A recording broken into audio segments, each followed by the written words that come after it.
Guys, hindi lang basta drama ang eksenang ito. Dito natin makikita kung gaano kasakit ang The Truth Hurts. Lalo na kung anong taong pinagkakatiwalaan mo.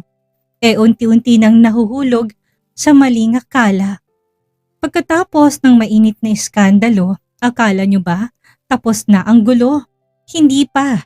Sa kabila ng paglilinis ng pangalan ni Calix, may namumuong tensyon sa pagitan ni na Calix, Lara at ang palihim na gumagalaw na si Santiago. At ang tanong ng bayan, ano nga bang kapalit ng tulong ni Santiago? At bakit pati ang relasyon ni na Calix at Lara tila dumadaan sa matinding bagyo ng pagsiselos? Samahan niyo ako sa yugtong ito dahil hindi lang basta couple watch ang magiging mitya ng away. May isang sikretong pilit na itinatago sa gitna ng alak, musika at mga luha. Handa na ba kayong malaman ang susunod na mangyayari? Tara, sabay-sabay nating tunghayan. Tumango si Lara at inabot ang folder mula sa ilalim ng mesa. Marahang binuksan niya ang voice recorder ng cellphone. Malaking iskandalo ito kapag nagkataon, ani Casper na nakangisi nang makita ang pirma. Tinanggap nito ang kontrata, mabilis tong sinuri. Ito na yon. Isa to sa gawa-gawang ebidensya para patunayan ang anomalyang kunwaring ginagawa ni Calix. Habang nag-uusap sila, ramdam niyang malakas na tibok ng puso dahil sa katotohanang bawat salitang nasasagap ng kamera at recorder ay maaring magligtas kay Calix. Matalimang tingin ni Casper habang nakasandal sa upuan, hawak-hawak ang cellphone at tila nag-iisip. Hindi ako papayag na patuloy na bumango ang pangalan ni Calix. Kung kailangang wasakin siya sa media, gagawin ko. May bago akong plano. Mapanganib nitong sabi, binuksan niyang isang folder sa phone at itinapat kay Lara. Halos mapugto ang hininga nang makita ang larawan. Si Calix, nakahiga sa kama, yakap ang isang babaeng hindi niya kilala. Kapwa walang saplot at tila bagong gising. Nalaki ang mga mata niya, nanigas sa upuan. Tawang-tawa si Casper sa reaksyon niya. Relax Lara, AI generated lang yan. Pero tignan mo, parang totoo hindi ba? Kapag lumabas sa social media, tapos may kasamang babaeng luluha-luha sa TV. Tapos may reporter pang maglalabas at magi-interview. Tsak natanggal ang yabang ng Calix na yan. Nanamig ang pakiramdam niya. Bakit mo ginagawa to? Magkapatid kayo. Huwag ka nang makialam sa dahilan. Sumunod ka na lang sa mga pinapagawa ko. May binayaran na kaming babae. Mag-iiyak siya sa media. Idadatalye kung paano sila nagkakilala at kung paano siya pinagsamantalahan. Pero para magmukhang mas kapanipaniwala, kailangan ko mula sa'yo kung kailan aalis si Calix para sa conference niya at saang hotel siya tutuloy para sumunod doon ng babae para mas madali nating palabasin na ng rape siya. Ako nang bahala sa lahat. Sa tingin mo, may maniniwala na rapist si Calix Toledo? Meron at merong maniniwala, saka usually ang tao, husgan ka kaagad base sa social media post at hindi na inaalam kung totoo o hindi. Si Catherine lang siya ngayon, di lalo nating pasikatin. Napakayabang eh. Tila sinakmalang dibdib niya sa iskandalong naghihintay para sa boss. Alam niyang delikado ang sitwasyon. Maling hakbang lang, maaari nang masira, hindi lang ang karir ni Calix kundi pati ang tiwalang binigay nito sa kanya. Pero kailangan niyang magpanggap hanggang makuha niya lahat ng ebidensyang maglilinis sa pangalan nito. Tumangu-tango si Lara, pilit na pinapakalmang tibok ng puso. Sige, ibibigay ko sa iyong detalye ng conference. Mahinahon niyang sagot.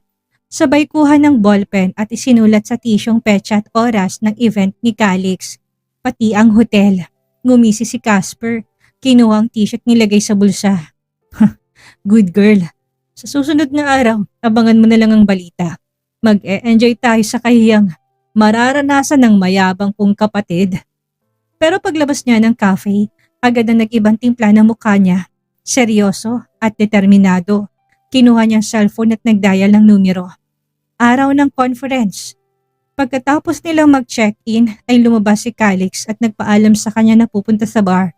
Kasama ang ibang negosyante. Alam niyang kumikilos ng babaeng inutusan ni Casper. Kinabukasan ay pumutok ang balita tungkol sa pananamatala di umano ni Calix sa isang babae. Kumalat ang larawan online na kasama nitong isang babaeng tila walang malay. Ang mismong larawang ipinakita sa kanya ni Casper. Nakatitig siya kay Calix na natutulog dahil lasing na umuwi kagabi. Para siyang pinagbagsakan ng malaking bato sa dibdib. Sa bawat tunog ng notification, kita niyang mainit na headline. Bilyonaryong negosyante na sangkot sa iskandalo. Kumakalat online ang larawan. Habang in-scroll niya ang feed, kitang-kitang hati ng reaksyon ng netizens. May naniniwala, may nagtatanggol, at marami ang nag-aabang ng dagdag chismis. Umusok ang cellphone niya sa dami ng tawag mula sa opisina, kaibigan at ilang reporters. Pero wala siyang sinasagot. Naalimpungatan si Calix. Nakaupo ito sa kama at napatingin sa kanya at ngumiti. Inabutan niya ito ng tubig at gamot pantanggal ng hangover. I'm sorry. Napadami ako ng inom kagabi. Anitong mukhang hindi pa lubusang gising sa sobrang kalasingan kagabi. Nakatitig lang siya. Hindi alam kung paano sisimulang sabihin ang kinasangkutan nitong iskandalo. Calix, may kumakalat na larawan mo sa social media. Payakap nga muna nang mawalang hangover ko. Lambing pa nito. Aling larawan? Sa evacuation center ba? Masanay ka nang makitang mukha ko sa TV o social media. Sikat ng asawa mo. Anitong nakatawa pa. Ibang larawan ang sinasabi ko. Ani ang ipinakita ditong photo. Tila binuhusan to ng malamig na tubig at napatay yung bigla. Pinagmasdan ng larawan. Wala akong ginawang ganito. Hindi ko kilalang babaeng yan, Lara. Maniwala ka, mahinang sabi ni Calix. Tila natatakot sa sasabihin niya. Alam ko, malamig pero matatag ang tono niya. Naniniwala ko sa'yo. Ang alalahanin mo ay ang reputasyon mo at ang kumpanya. Nanatiling tahimik si Calix. Nakayupo habang pinipisil ang sentido.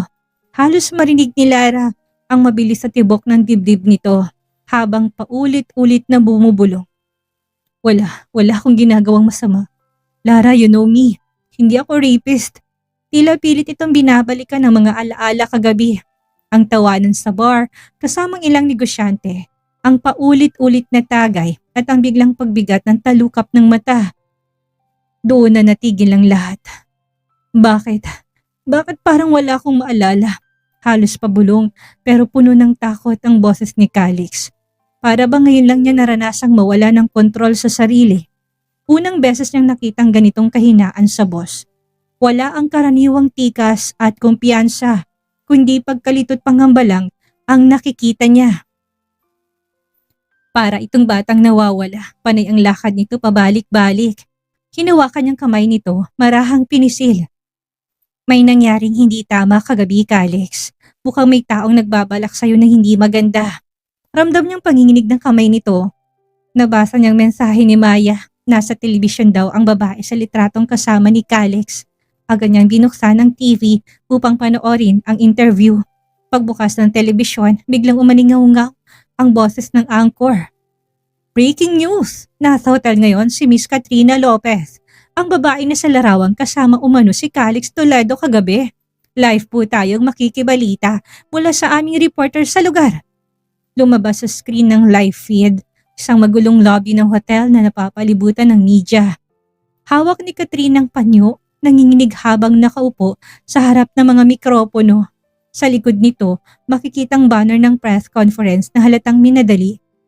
Miss Lopez, tanong ng isang reporter, kayo po ba'y biktima ng pananamantala ni Mr. Calix Toledo, ang CEO ng Megawide Corporation?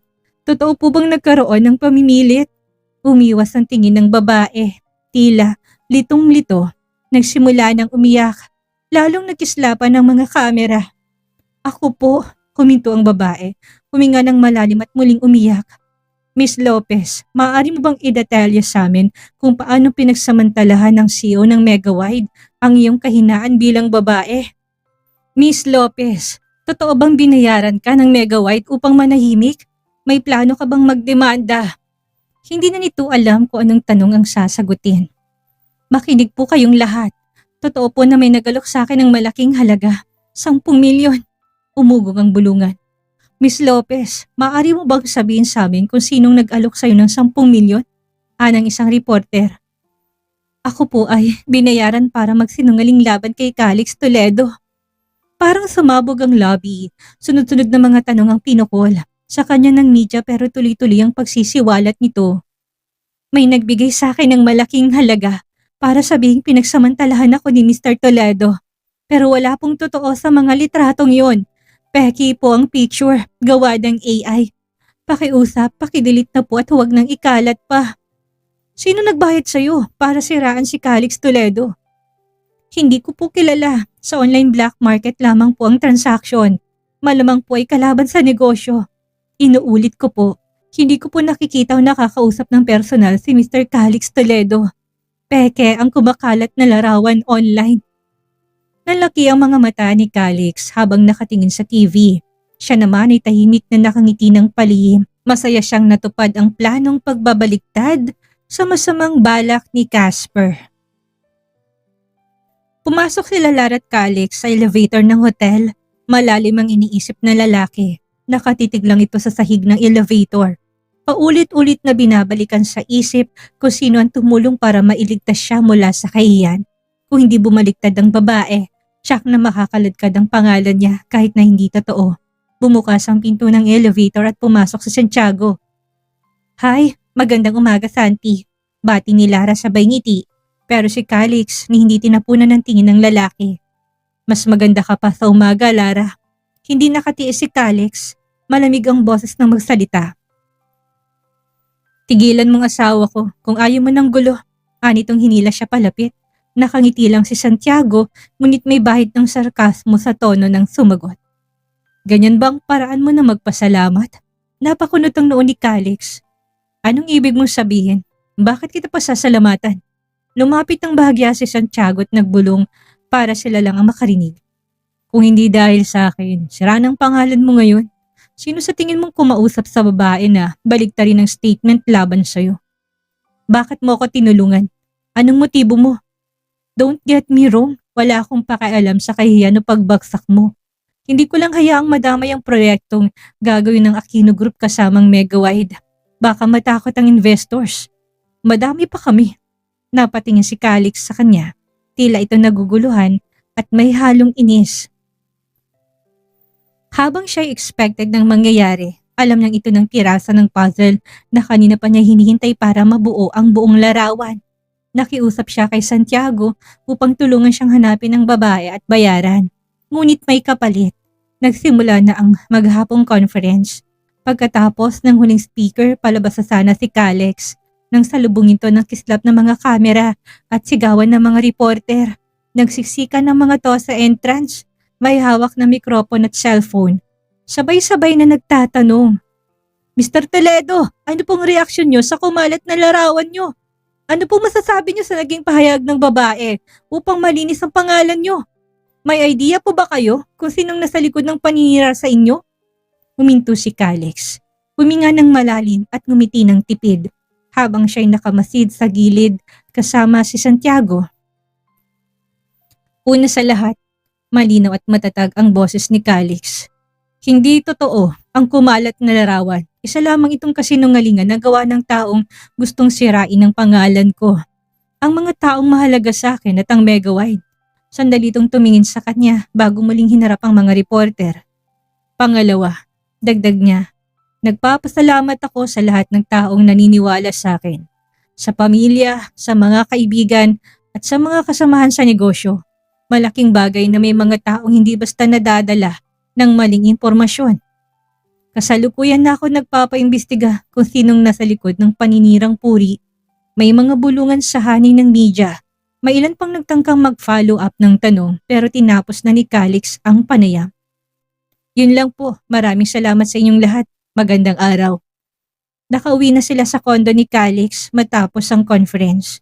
Tahimik ito habang tinatanggal ang coat pero halata sa mga mata nito na may gustong itanong. Lara, ano sa tingin mo ang kapalit na pagtulong ni Santiago? Hindi siya gagawa ng ganun ng libre. Negosyante siya, may sinabi ba siya? Kasi kausap mo siya kanina ng matagal. Ani Calix. Umupo siya sa sofa saka tumingin sa lalaki ng diretso. Wala naman siyang hiningi na pera o tungkol sa negosyo. Gusto lang daw niyang mag-celebrate ng birthday niya sa dati naming school. Kasama ko. Napataas ang kilay ni Calix. Kasama ka? Tumango siya. Oo, magpapakain siya sa mga estudyante at magdodonate ng bagong building. May scholarship program din siyang ilulunsad. Sandaling natahimik si Calix. Parang sinusukat ang damdamin niya. At pumayag ka naman? Pumayag ako, sagot ni Lara, diretsong tingin kay Calix. Hindi lang dahil sa utang na loob sa pagtulong niya sa'yo, kundi dahil alam kong makakatulong talaga yun sa school. Wala naman sigurong masama kung pumunta ako. Gumuso si Calix, halatang hindi pa rin kumbinsido pero wala nang nasabi. Niyakap na lamang siya ng mahigpit. Bahagya siyang lumayot kinuhang tablet at pag-check ng schedule ng boss for next week. Lara, tawag nito, mababang boses. Huwag ka na sigurong pumunta sa birthday ni Santiago. Napalingon siya, kunot ang noo. Bakit naman? Umiling si Calix, may halong iritasyon sa tinig. Ayoko lang, hindi ko gusto yung mga tingin niya sa'yo. Mabait si Santiago, gusto ko ding makatulong sa school kaya pagbigyan mo na ako. Iniharap siya nito. Huwag ka nang sumama. Sandali lang yon, ilang oras lang. Bilang kapalit na rin ang pagliligtas niya sa'yo. Dumating ang araw ng selebrasyon. Mainit ang sikat ng araw nang makarating sila Lara at Santiago sa lumang eskwelahan na pinag-aralan nila noong elementary. Nostalgic, tila nagbalik ang lahat ng bata pa siya. Sa covered court, naganda ng mahabang mesa. May spaghetti, fried chicken, ice cream at cake na may nakasulat, Happy Birthday Santiago. Sa isang gilid ay may tarpaulin na may nakasulat, Thank you for your donation, New Science Building. Tuwang-tuwang mga dating guro na ngayon ay may bahagya ng puti ang buhok. Aba, Santi at Lara, bati ng kanilang dating advisor. Magkasama na naman kayo, bagay na bagay talaga kayo. Sunod-sunod ang tukso ng mga guro at maging ng ilang magulang na naroon, ngiting-ngiti si Santiago nang iabot ni Larang cake kay Santiago para magpa-picture, sumagi ang kamay nito sa kanya. Namiss kong kasama ka sa mga school events. Bulong nito, sa gitna ng masiglang selebrasyon sa covered court, isa-isa nang nagsipagdatingan ng mga dati nilang kaklase. Agad na lumapit sa kanila para magyakapan at magkamustahan. Parang class reunion, masaya ang lahat. Iba-iba man ang naging kapalaran nilang magkakaklase, ay nandun pa rin ang dating samahan. Uy, kumpletong barkada! Nakakatuwa naman! Sigaw ni Angela, ang dating class president. May programa na inihanda ang paralan para kay Santi. Dagdag pa nito bago sila pinaupo sa harap. Sa entablado, nakahandang maliit na sound system at ilang upuan. Ang MC na dating kaklase rin nila na guro na ngayon ay masiglang nagsalita sa mikropono. Ngayong araw, hindi lang birthday ni Santiago ang pinagdiriwang natin, kundi pati ang pagbabalik niya para magbigay ng tulong sa ating paaralan.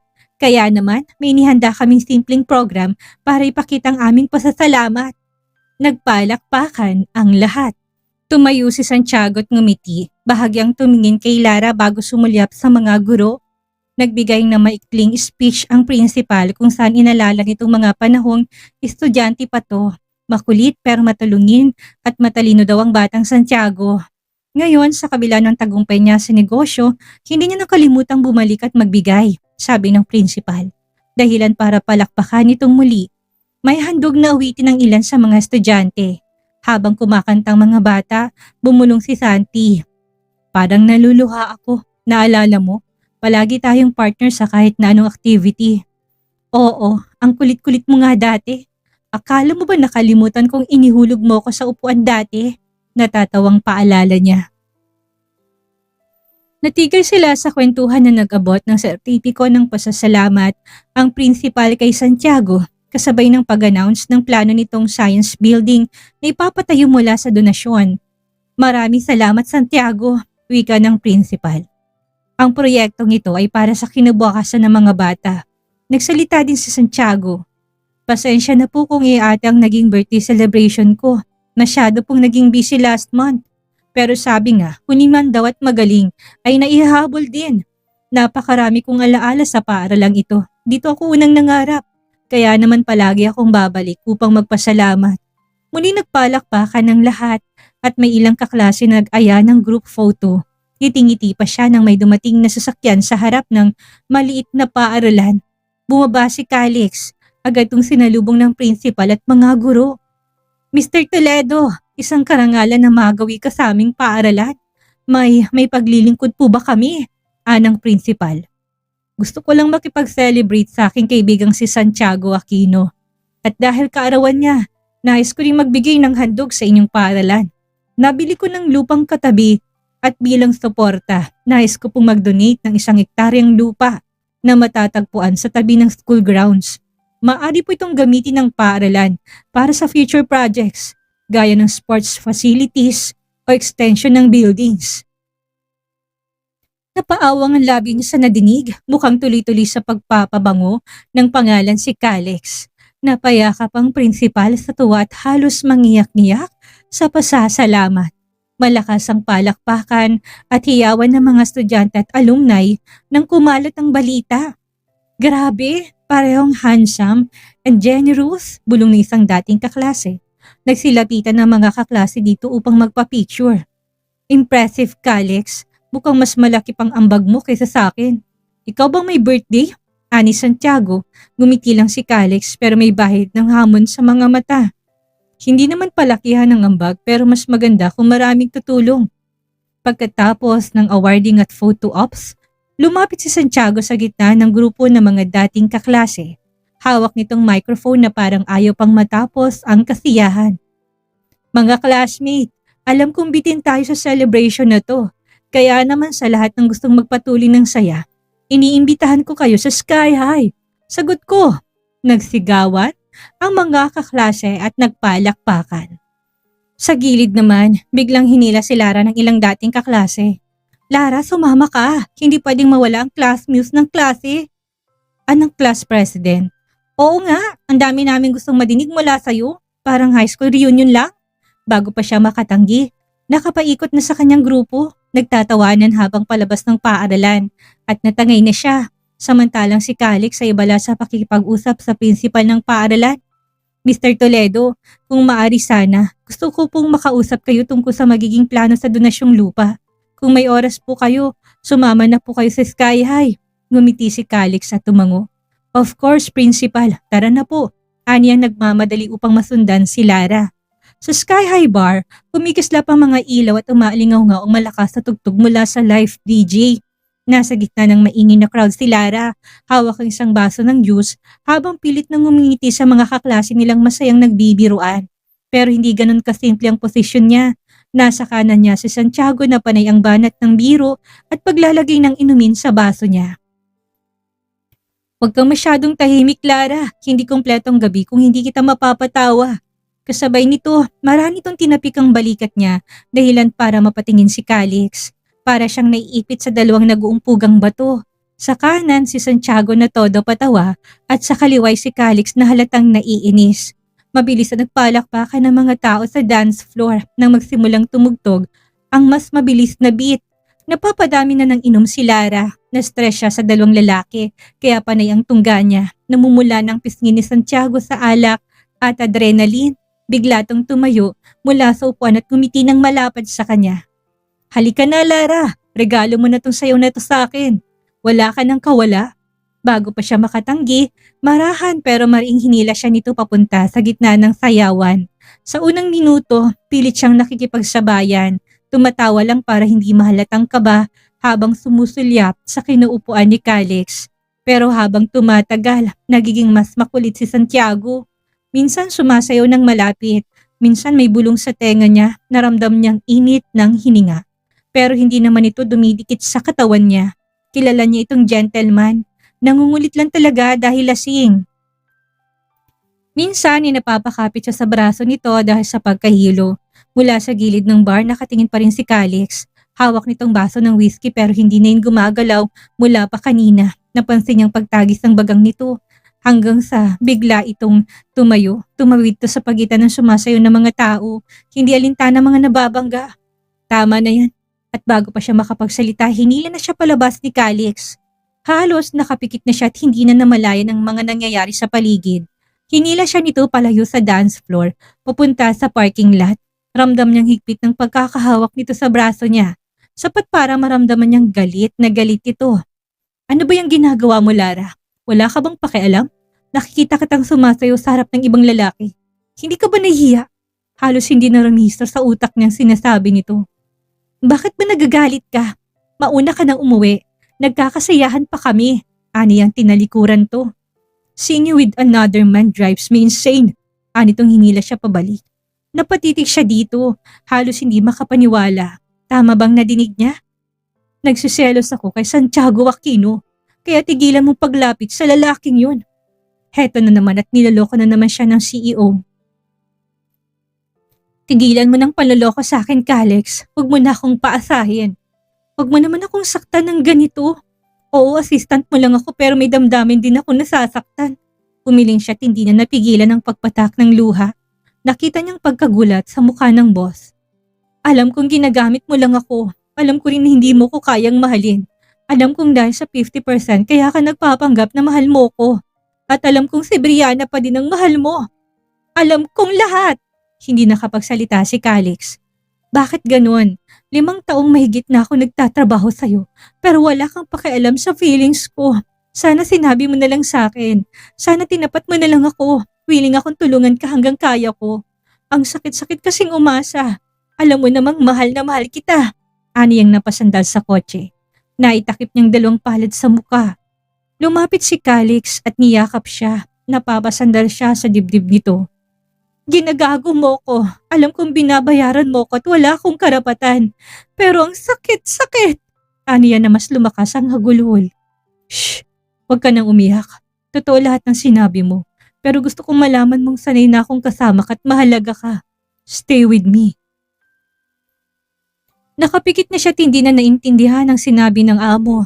Nagmulat si Lara ng masakit ang ulo at mabigat din ang talukap ng mga mata. Pamilyar ang malamig na amoy ng mamahaling air freshener at ang tanawing bumungad sa kanya. Ang maluwang at modernong kwarto ng kondo ni Calix. Agad siyang napaupo, kinapa ang sarili. T-shirt ni Calix ang suot niya pero nanatiling kumakabog ang dibdib niya. Paano na naman ako nakarating dito? Napahawak siya sa ulo. Wala na naman siyang maalala. Huling alaala niya kagabi ay ang malakas sa tugtugan, mga ilaw na kumikislap sa dance floor. At ang tawanan nila ni Santiago, napapitlag siya nang marinig ang boses mula sa kusina. Gising ka na pala. Kape? Mukhang kailangan mo. Nilingon niya ito, nakasuot ng simpleng puting t-shirt at pajama. Calix, paano ko nakarating dito? Wala akong maalala. May ginawa o nasabi ba ako? Pasensya ka na. Ganun talaga ako kapag nalasing. Walang naalala. Good. Ha? Wala. Sabi ko good thing na dito kita dinala sa kondo ko. Kasi baka makita ka ni Lolo Matias kapag sa mansyon. Pero wala ka talagang maalala? Umiling siya. Bakit? May nangyari ba? Wala naman. Kaya mo bang pumasok sa opisina? Pwede kang magpahinga na lang muna. Hindi, kaya ko. May hirapan ka kapag wala ko. Pagdating nila sa opisina, pansin nilarang tinginan ng mga empleyado. Marahil ay dahil sa mga balitang kumalat online ng pinaka-latest ay ang babaeng umamin na may nagbayad upang sirain ang pangalan ng CEO. Hindi pa siya nakakaupo sa mesa niya nang marinig niyang boses ni Calix mula sa pinto ng opisina nito. Lara, let's have breakfast together. Tara na. Wala na siyang nagawa kung hindi sumunod. Sa maliit na pantry ng office nito, nakahanda ng mesa, pancakes, omelette, fresh fruits at kape para bang hotel breakfast. Habang kumakain sila, napansin niyang bawat kilos ni Calix. Sinisigurado nito na may laman ang plato niya. Tinatanggalan pa siya ng balat ng orange, pati ang tasa ng kape niya ay laging puno. Nagtataka na siya. Hindi mo naman kailangang gawin to. Kaya ko namang mag-asikaso sa sarili ko. May kasalanan ka ba kaya todo asikaso ka? Huwag kang magkalala, hindi ka pa nagsasorry, pinapatawad na kita. Biro niyang may halong katotohanan. Ngumiti lang ito't nagpatuloy sa pag-asikaso sa kanya. Matapos silang kumain, tumayo ito't may nilabas mula sa itim na kahon. For you, pagbukas ay nalaki ang mga mata niya na makita ang mamahaling relo. Couple watch? Hindi pa siya nakakabawi mula sa gulat nang biglang kunin ni Calix ang suot niyang relo. Ang bigay ni Santiago. Grabe, nakaka-stress na nakaka-excite ang mga ganap. Kita niyo naman, Sa gitna ng bilyong-bilyong halaga ng negosyo at mga peking skandalo, ang pinakamahalaga pa rin ay ang tiwala. Pero itong lesson para sa atin mga kasummer. Huwag tayo magpapadala sa emosyon, lalo na kung tayo nakainom o galit. Minsan na mga desisyon nating gawa ng alak at selos ang siyang sumisira sa pundasyon na matagal nating binuo. At tandaan, ang tunay na nagmamahal, hindi kay pagpapalit sa inggit at hindi hayaang mawalang tiwala mo. Dahil lang sa mga material na bagay o panandali ang paghihiganti. Sa tingin ninyo, tama bang palitan ni Calix ang relo na bigay ni Santiago? At ito na nga ba ang simula ng tuluyang paglalantad ng nararamdaman nila sa isa't isa? Huwag bibitaw dahil mas matitinding revelasyon ng darating sa susunod na part. Ako pong inyong narrator, si Miss Maria, at hanggang sa muli nating pagkikita sa ating susunod na kwentuhan. Mag-ingat kayo palagi.